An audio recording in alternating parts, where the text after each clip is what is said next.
معزز سامعین اکرام السلام علیکم ورحمۃ اللہ وبرکاتہ۔ حصار وظیفے میں آپ کا سواگت ہے، استقبال ہے، ہم دل سے شکر گزار ہیں کہ آپ اس چینل پر تشریف لے کر آئے۔ آج ہم جانتے ہیں سورہ رحمان کے بارے میں۔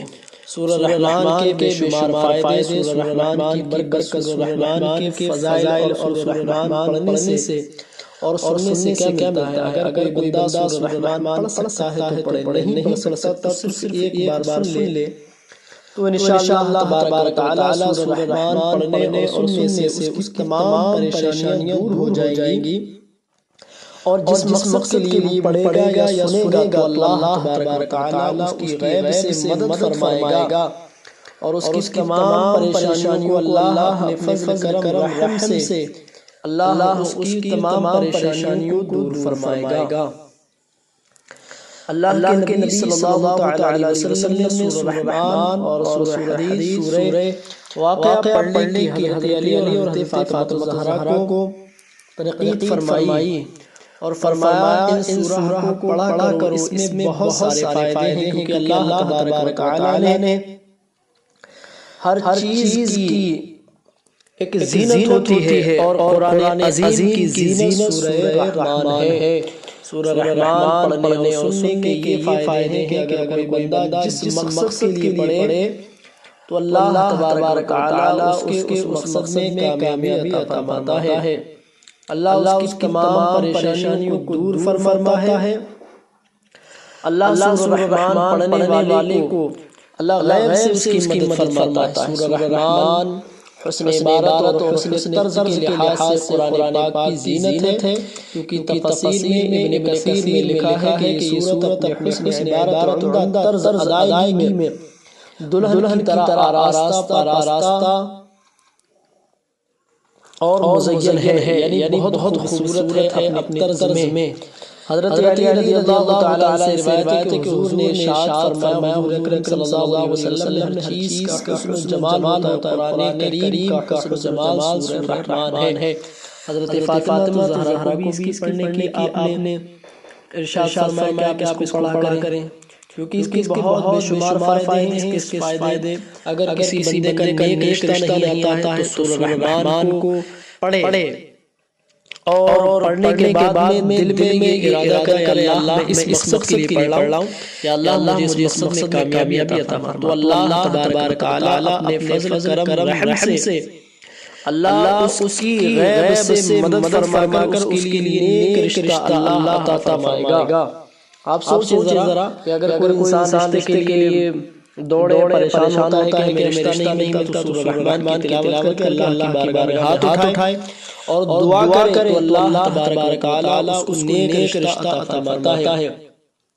اور اگر کوئی بندہ کسی بھی چیز میں سکسیس نہیں ہو رہا، جس طریقے سے کوئی کام ہے، کاج ہے، یا کسی طریقے کی آپ لے لیجئے کامیابی کے لیے وہ بندہ دوڑ رہا ہے، تو اس کو کامیابی سکسیس نہیں مل رہی تو سورہ رحمان پڑھ کر جائے، یا جاب کے لیے یا پھر کسی آپ یوں کہیے کہ پروموشن کے لیے، تو وہ سورہ رحمان پڑھ کر جائے تو اللہ تبارک و تعالی اس کی غیب سے مدد فرمائے گا، پروموشن ملے گا اس کو انشاءاللہ، اور اس کو اگر جاب نہیں لگی تو اس کو اچھی ملازمت مل جائے گی۔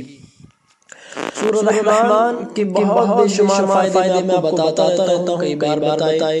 اگر کوئی بندہ پریشان ہے تو پریشانی کے لیے نجات کے لیے تو اللہ اسے اس پریشانی سے دور فرما دیتا ہے۔ اگر رزق میں تنگی ہے تو اللہ کی بارگاہ میں دعا کر کے پڑھے تو اللہ تبارک و تعالی اس کی رزق میں جو تنگی ہوگی اللہ اس رزق کی تنگی کو دور فرما دے گا، اس کی غیب سے مدد فرمائے گا، اور اللہ اس کے رزق میں برکت عطا فرمائے گا۔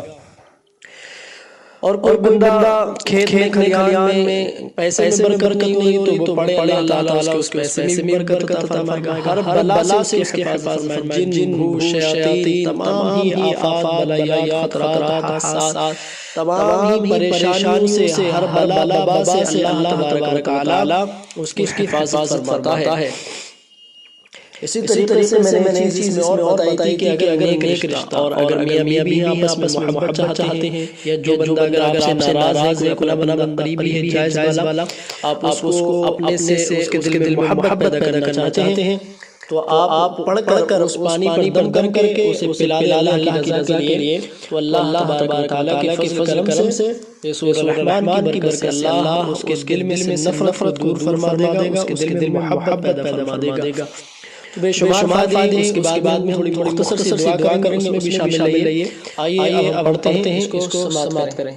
सूरह रहमान को हम पढ़ते हैं। उससे पहले दो खास बातें सुन लीजिए। हमेशा बताते हैं अगर चैनल पर नए तो चैनल को सब्सक्राइब कर लीजिए, वीडियो को लाइक कर दीजिए, हौसला अफजाई कमेंट्स कर दीजिए और आप अपने दोस्त अहबाब में सदका जारिया समझकर इसको आगे शेयर लाजमी कर दें, क्योंकि इससे आपको भी सवाब मिलेगा। चलिए अब सूरह रहमान पढ़ते हैं। सूरह रहमान मदनी है, इसको अच्छी तरीके से सुनिए। फोन को साइड में रखिए। दुकान मकान के लिए जिस जगह पर भी आप सुनते हो, दुकान ग्राहक नहीं हो तो ग्राहकों की बढ़ोतरी के लिए इसको सुने और इसको अगर हो सके तो मुमकिन हो तो अपने घर में जाकर या सोते वक्त में जिस वक्त भी आप सुनेंगे इंशाअल्लाह तभी से आपके कारोबार में बरकत होना शुरू हो जाएगी।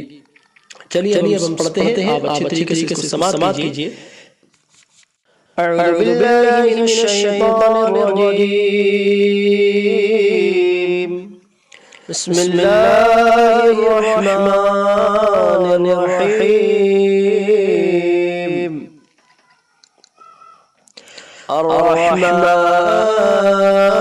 الرحمن علم القرآن خلق الإنسان علمه البيان الشمس والقمر بحسبان والنجم والشجر يسجدان والسماء رفعها ووضع الميزان ألا تطغوا في الميزان وأقيموا الوزن بالقسط ولا تخسروا الميزان والأرض وضعها للأنام فيها فاكهة والنخل ذات الأكمام والحب ذو العصف والريحان فبأي آلاء ربكما تكذبان خلق الإنسان من صلصال كالفخار وخلق الجان من مارج من نار فبأي آلاء ربكما تكذبان رب المشرقين ورب المغربين فبأي آلاء ربكما تكذبان مرج البحرين يلتقيان بينهما برزخ لا يبغيان فبأي آلاء ربكما تكذبان يخرج منهما اللؤلؤ والمرجان فبأي آلاء ربكما تكذبان وله الجوار المنشآت في البحر كالأعلام فبأي آلاء ربكما تكذبان كل من عليها فان ويبقى وجه ربك ذو الجلال والإكرام فبأي آلاء ربكما تكذبان يسأل من في السماوات والأرض كل يوم هو في شأن فبأي آلاء ربكما تكذبان سنفرغ لكم أيها الثقلان فبأي آلاء ربكما تكذبان يا معشر الجن والإنس إن استطعتم أن تنفذوا من أقطار السماوات والأرض فانفذوا لا تنفذون إلا بسلطان فبأي آلاء ربكما تكذبان يرسل عليكما شواظ من نار ونحاس فلا تنتصران فبأي آلاء ربكما تكذبان وإذا انشقت السماء فكانت وردة كالدهان فبأي آلاء ربكما تكذبان فيومئذ لا يسأل عن ظلمه إنس ولا جان فبأي آلاء ربكما تكذبان يعرف المجرمون بسيماهم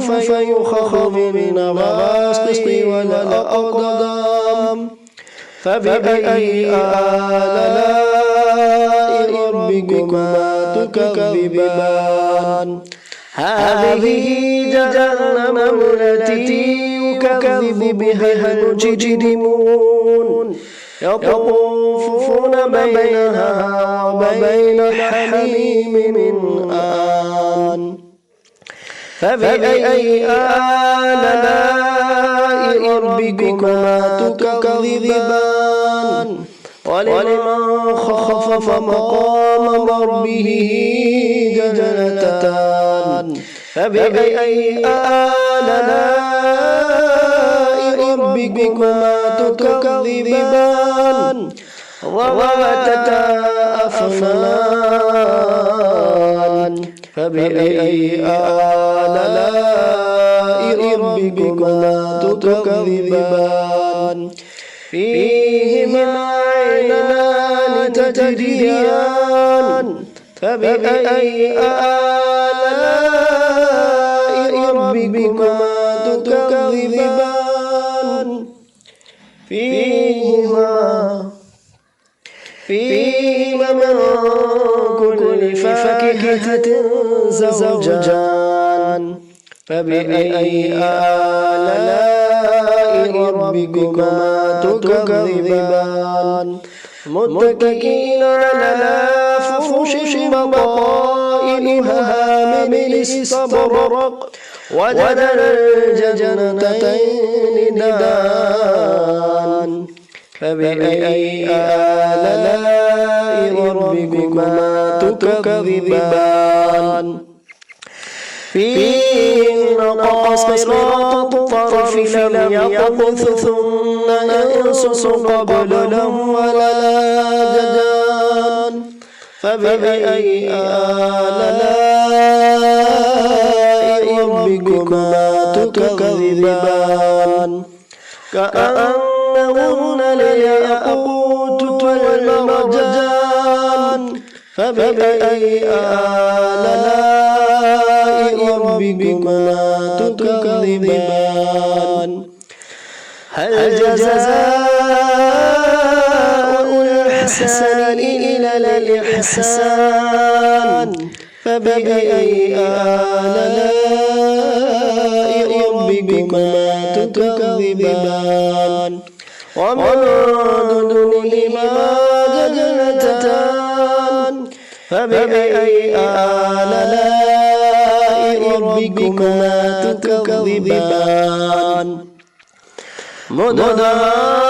مدهامتان فبأي آلاء ربكما تكذبان فيهما عينان نضختان فبأي آلاء ربكما تكذبان فيهما فاكهة ونخل ورمان فبأي آلاء ربكما تكذبان فيهن خيرات حسان فبأي آلاء ربكما تكذبان حور مقصورات في الخيام فبأي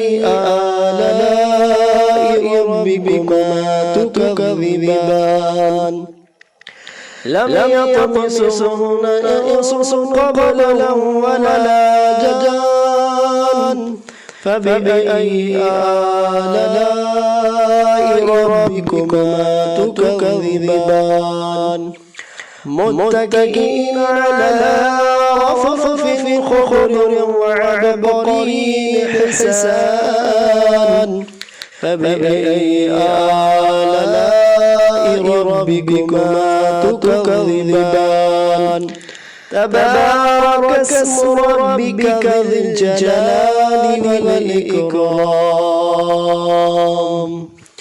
آمنت بالله صدق اللہ العظیم. یہاں سے سورہ رحمان مکمل ہوئی. آئیے مختصر سی دعا کرتے ہیں، اس میں شامل ہے یہ: یا اللہ تبارک و تعالی سورہ رحمان مولا تیری رضا کی خاطر، تیری خوشنودی کی خاطر ہے مولا، اس میں پڑھنے میں کوئی غلطی ہو اسے معاف عطا فرما. یا اللہ حضور کے وسیلے سے اسے بارگاہ میں قبول فرما. اس کا ثواب حضور اکرم صلی اللہ علیہ وسلم کی بارگاہ میں پیش کرتے قبول فرما. حضور کے وسیلے سے اولاد آدم جس کا بھی خاتمہ بالخیر ہوا ہے، جس درجات پر فائز ہے، تمام کی بارگاہ میں پیش کرتے مولا قبول فرما. یا اللہ اس کی برکت سے جس نے پڑھی ہے سنی ہے اللہ، سب کے پڑھنے والے سننے والوں کی تمام جائز حاجت تمنا کو پورا فرما. جو پریشان کی پریشانی کو دور فرما، جو بیمار شفا عطا فرما، جو قرض میں مبتلا ہے مولا انہیں قرض سے نجات عطا فرما. یا اللہ تیرے لیے کام آسان ہے، کوئی مشکل نہیں. ان اللہ علی کل شیء قدیر ہے مولا، تو ہر شے پر قادر ہے. یا اللہ رحمت عطا فرما، اپنا فضل فرما، اپنا کرم فرما مولا. سب کی ہی کاروبار میں، دکان میں، مکان میں، رزق میں، کھیت میں، کھلیان میں، عمر میں، بچوں کی عمر میں، خود کی عمر میں مولا سب کی ہی برکت عطا فرما، پیسے میں برکت عطا فرما. یا اللہ تو اپنا فضل عطا فرما مولا. فلسطین و غزہ کے مظلوم مسلمانوں کی حفاظت عطا فرما. یا اللہ تمام ہی عالم اسلام کے مظلوم مسلمانوں کی حفاظت فرما. یا اللہ جن کے لیے رشتہ نہیں ملا، کی بہنیں بیٹیاں گھر جوان ہیں، ان کی غیب سے رشتوں کے انتظامات عطا فرما. سب کی ہی دکان میں، مکان میں، رزق میں، کھیت میں، کھلیان میں برکت عطا فرما. گراہک نہیں آتے مولا، ان کی برکت عطا فرما. یا اللہ ہم سب کی ان دعاؤں کو اپنی بارگاہ قبول فرما. ہر چھوٹے بڑے گناہ سے بچنے کی توفیق عطا فرما. ہم سب کو نیک عمل کی توفیق عطا فرما. ہر بلا سے، ہر پریشانی سے، ہر وبا سے سب کی مولا حفاظت فرما. جو بیمار ہیں شفا عطا فرما، جو قرض میں مبتلا ہے قرض سے نجات عطا فرما. یا اللہ جو اولاد نیک صالح اولاد عطا فرما، جن کے بھی دنیا سے مرحوم جا چکے مولا. جو بھی اولاد آدم جس کا بھی خاتمہ خیر ہوا، جس قبرستان میں مدفن ہے اللہ، ان کو اس کا ثواب عطا فرما، انہیں جنت الفردوس میں اعلیٰ مقام عطا فرما. یا اللہ انہیں جنتی بچھونا، جنتی ہوائیں، جنتی غذائیں نصیب عطا فرما، سب کو کامیابی ترقی عطا فرما۔ ملتے ہیں جب تک کہ اگلی ویڈیو میں۔ اللہ حافظ۔